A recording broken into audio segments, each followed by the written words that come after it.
Hello friend, welcome to my channel. आज के इस वीडियो में हम जानेंगे कि पर्यावरण प्रदूषण क्या है, इस पे निबंध कैसे लिखें। देखिए फ्रेंड, इसको स्टार्ट करने से पहले हम ये बताना चाहेंगे कि इम्पोर्टेंट टॉपिक बोर्ड एग्जाम के व्यू से बेरोजगारी, महंगाई की समस्या, जनसंख्या वृद्धि, पर्यावरण प्रदूषण, डिजिटल इंडिया, छात्र जीवन में अनुशासन, भ्रष्टाचार, ये टॉपिक इम्पोर्टेंट है। अगर आप ये सब पे वीडियो चाहते हैं तो मेरे चैनल में है, आप देख सकते हैं।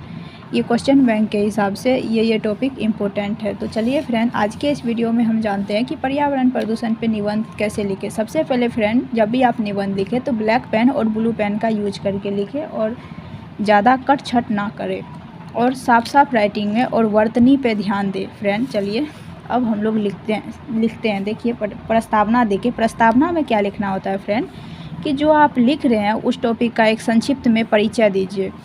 देखिए फ्रेंड, पर्यावरण जीवन का आधार है। शुद्ध वायु, जल, भूमि, पेड़ पौधे और जीव जंतु सभी मिलकर पर्यावरण बनाते हैं। जब इन तत्वों में संतुलन बिगड़ता है तो उसे पर्यावरण प्रदूषण कहते हैं। यह आज की सबसे गंभीर समस्याओं में से एक है। देखिए फ्रेंड कि पर्यावरण जीवन का एक आधार है, ये बताते हुए आप बता रहे हैं कि शुद्ध वायु, जल, भूमि, पेड़ पौधे और जीव जंतु सभी मिलकर पर्यावरण बनाते हैं। इस संसार में जो भी है सब पर्यावरण का एक घटक ही है, जैसे कि आपका चिड़िया, जीव जंतु, पेड़ पौधे, वायु, हवा, ये सब पर्यावरण के ही अंतर्गत आता है। जैसे कि आज वायु प्रदूषण के अंतर्गत आ रहा है कि लाउड स्पीकर, गाड़ी, ये सब बढ़ते जा रहा है, जिनके कारण वायु प्रदूषण हो रहा है। जल प्रदूषण का कारण है उद्योग बढ़ने के कारण गंगा नदी में या और भी नदी में कचरे विसर्जित किए जा रहे हैं, जगह जगह प्लास्टिक, ये सब हो रहा है। तो चलिए फ्रेंड, अब दूसरा टॉपिक देखते हैं कि हम लोग का दूसरा टॉपिक है कि अब आपको टॉपिक बदल के लिखना है कि प्रदूषण के प्रकार और कारण। प्रदूषण के क्या प्रकार है और क्या कारण है। प्रदूषण के प्रकार और कारण। अब आपको लिखना है कि पर्यावरण प्रदूषण के मुख्यतः 4 प्रकार है: वायु, जल, ध्वनि, भूमि प्रदूषण। क्योंकि देखिए फ्रेंड, पर्यावरण प्रदूषण के 4 प्रकार होते हैं: वायु, जल, ध्वनि और भूमि प्रदूषण। वायु प्रदूषण के अंतर्गत अब आप लिखिएगा, आप लिखते जाइए और ऐसे पूरा पेज भरने की कोशिश ना करें। आप जब भी आप लिखें तो साफ़ सुथरा राइटिंग में लिखें और टॉपिक वाइज लिखें, ना कि पेज भरे, इससे आपका नंबर कटेगा। उसके बाद है फ्रेंड वायु प्रदूषण। वायु प्रदूषण वाहनों, कारखानों और जंगलों की कटाई से होता है। जल प्रदूषण नदियों में कचरा, प्लास्टिक और रसायन बहाने से होता है। देखिए फ्रेंड, वायु प्रदूषण जो है, वाहन, गाड़ी आजकल इतना सारा हो गया, जनसंख्या वृद्धि के कारण नए गाड़ी का विकास हो रहा है। उसके बाद कारखाना, जो भी उद्योग, कारखाना, फैक्ट्री सब होता है। जंगलों की कटाई, जंगल जो कट रहा है, पेड़ पौधे कट रहे हैं, लोगों को आवास की कमी हो रही है जिनके कारण जंगल कट रहे हैं। उसके बाद यही सब कारण है वायु प्रदूषण के। अब देखिए जल प्रदूषण के क्या क्या कारण है। ये यहाँ पे आप तो लिख दिए थे कि क्या वायु प्रदूषण कितने प्रकार के होते हैं। अब आप लिख रहे हैं कि वायु प्रदूषण को थोड़ा सा संक्षिप्त में वर्णन कर दिए। अब आप लिख रहे हैं जल प्रदूषण। जल प्रदूषण नदियों में कचरा, प्लास्टिक और रसायन बहाने से होता है। जो भी उद्योग का कचरा होता है वो सब रसायन होता है, उसमें बहाने से होता है। उसके बाद है फ्रेंड कि जल प्रदूषण आप लिखने के बाद ध्वनि प्रदूषण। ध्वनि प्रदूषण के अंतर्गत क्या आएगा कि ध्वनि प्रदूषण तेज़ आवाज़, मशीन और पटाखों से फैलता है। तेज़ आवाज़ जैसे गाड़ी का ही आवाज़ है, डीजे का आवाज़ हो गया, किसी फैक्ट्री में जो मशीन लगा है उसका आवाज़ हो गया, पटाखा, बम, ये सब जो होता है उससे ध्वनि प्रदूषण होता है।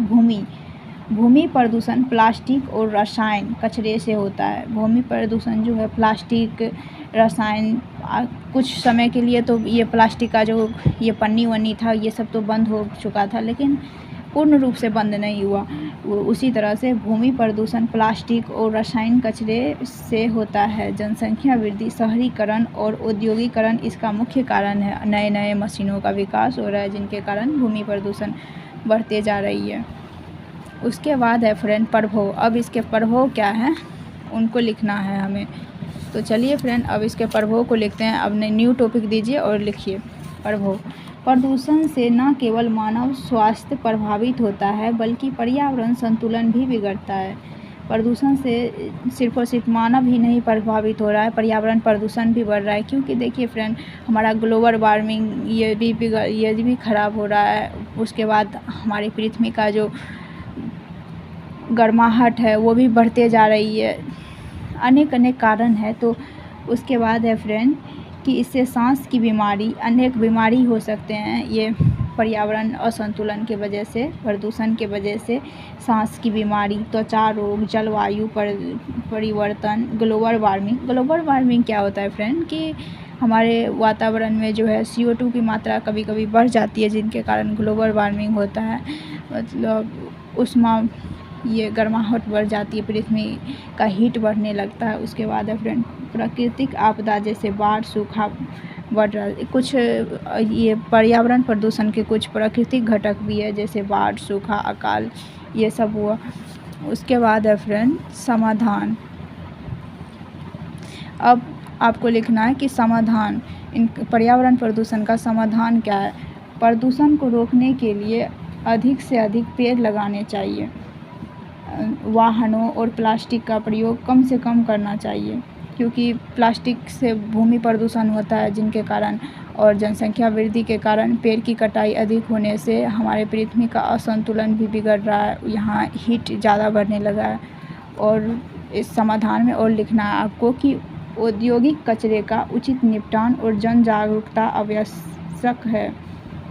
मतलब औद्योगिक कचरा का कहाँ निपटान करना है, क्योंकि उद्योग का जो भी कचरा है उसको गंगा नदी में बहा दिया जाता है। ये सब गलत बातें हैं। उसके बाद है फ्रेंड सरकार को सख्त नियम बनाने चाहिए।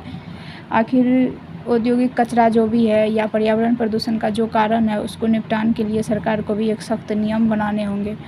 उसके बाद है फ्रेंड उपसंहार में आपको लिखना है इस सब का टोटल क्या निष्कर्ष निकलता है उसको। तो चलिए फ्रेंड देखते हैं कि उपसंहार, यदि हमें आने वाली पीढ़ियों के लिए सुरक्षित और सुंदर धरती चाहिए तो पर्यावरण की रक्षा करनी होगी। पर्यावरण प्रदूषण रोकना केवल सरकार की नहीं, हम नागरिकों की जिम्मेदारी है। इतना अगर लिखते हैं तो भरोसा रखिए फ्रेंड कि आपका एक भी नंबर निबंध में नहीं कटेगा। अगर आप और भी किसी टॉपिक में वीडियो चाहते हैं तो आप कमेंट करें।